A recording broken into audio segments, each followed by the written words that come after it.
Most students plan their essays on poverty in an inspector calls like this. Eva Smith is poor. The upper classes treat workers badly. Priestley wants society to change. These ideas are relevant, but they remain too descriptive to reach grade 9. To reach grade 9, you need to track how Priestley presents poverty across the entire play. Initially, furthermore, ultimately.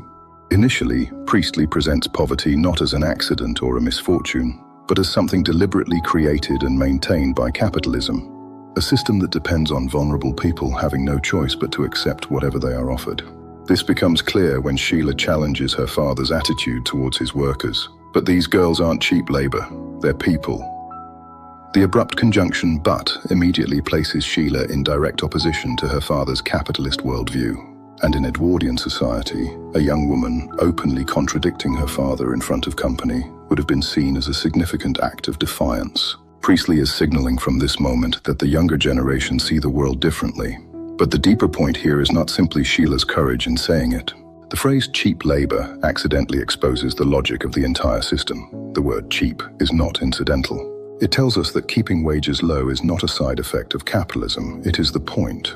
Poverty is not something that happens despite the system. It is something the system requires in order to function and generate profit for people like Mr. Burling. The noun labor reduces the workers to what they produce rather than who they are.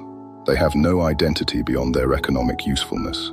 Priestley is showing that capitalism does not simply ignore the humanity of the poor, it actively strips it away, because recognizing workers as full human beings would make exploitation far more difficult to justify. This is why Sheila's counter-declaration, "their people," carries such weight. The noun people does the opposite of everything cheap labor does.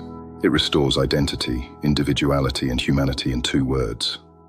Priestley deliberately keeps it simple, because the truth it states is simple. These are human beings, not economic units. Priestley also makes a deliberate choice in giving this line to Sheila, the younger female character, rather than any of the men. In a patriarchal society where women were expected to stay quiet, Sheila becomes the first voice of moral clarity in the play. Priestley uses her to suggest that real social progress will come from those who have been marginalized themselves, not from those who have always held power. Initially then, Priestley presents poverty as a structural injustice, built into the way capitalism organizes society, rather than something that simply happens to unlucky individuals. Furthermore, Priestley deepens this by showing that poverty is not only economic hardship, it is total isolation. Eva Smith has no money, no support, and no one willing to offer even the most basic human compassion. Priestley presents this combination as lethal. This becomes clear when the inspector describes Eva's situation to the Burlings. She was here alone, friendless, almost penniless, desperate. Eva Smith has no money, no support, and no one willing to offer even the most basic human compassion. Priestley presents this combination as lethal. Priestley is careful to list these together because he wants the audience to understand that poverty is never just about money. It strips people of their social connections, their sense of belonging, and eventually their hope. The adjective desperate is the word the whole sentence builds towards. It is not simply a description of difficulty, it is a description of a person who has reached the absolute end of what they can bear. Priestley places it last in the list so that the audience feels the weight of everything that brought Eva to that point. What follows is the most quietly devastating part of the speech. The inspector lists what Eva actually needed: advice, sympathy, friendliness. These are not expensive, they cost nothing at all, and yet every character in the play, one by one, refused to give them. Priestley's point is precise and damning. The cruelty of poverty in this play is not simply that the poor lack money, but that the wealthy withhold even basic human decency from people who are already drowning. Importantly, Eva never appears on stage. Priestley makes this choice deliberately. By keeping her absent, he ensures she cannot be judged, dismissed, or reduced to a single character. Instead, she becomes symbolic, representing every working-class person ignored by a society that would rather not look. For a 1945 audience who had lived through war, unemployment, and extreme economic hardship, this would have struck with particular force. Priestley is not describing a distant problem. He is describing the world his audience had just survived and asking them what they intended to do differently. Ultimately, Priestley presents poverty not as the story of one unfortunate woman, but as a social crisis affecting millions of people. And he uses the inspector's final speech to make sure the audience cannot leave the theatre thinking otherwise. This becomes clear in the inspector's final words before he leaves. There are millions and millions and millions of Eva Smiths and John Smiths still left with us, with their lives, their hopes and fears, their suffering and chance of happiness. The triple repetition of millions is one of the most deliberately rhetorical moments in the entire play.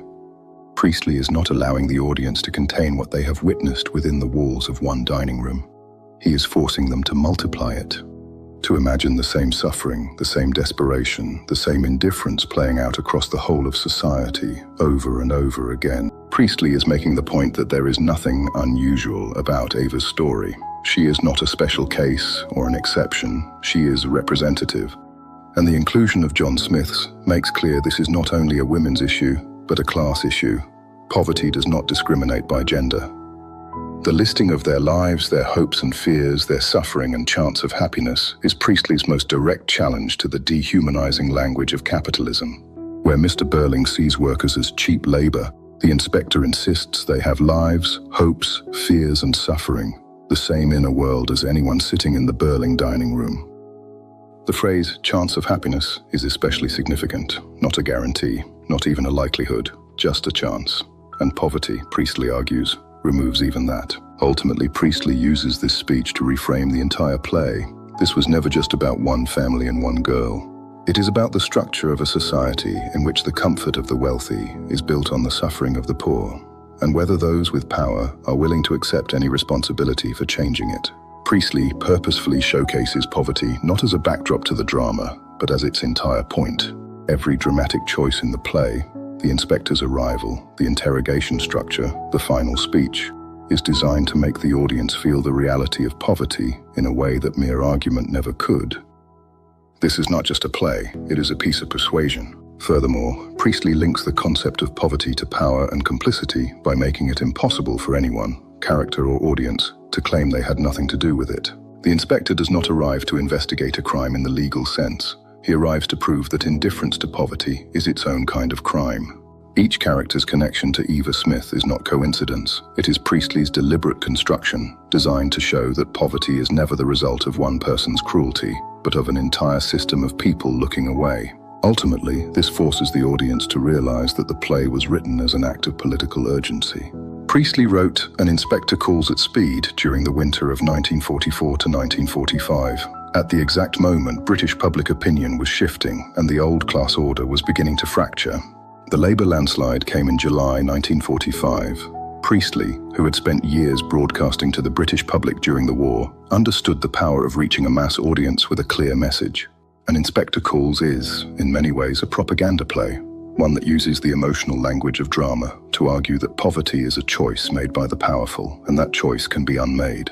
Priestley also wants the audience to feel that the drama does not end when the curtain falls.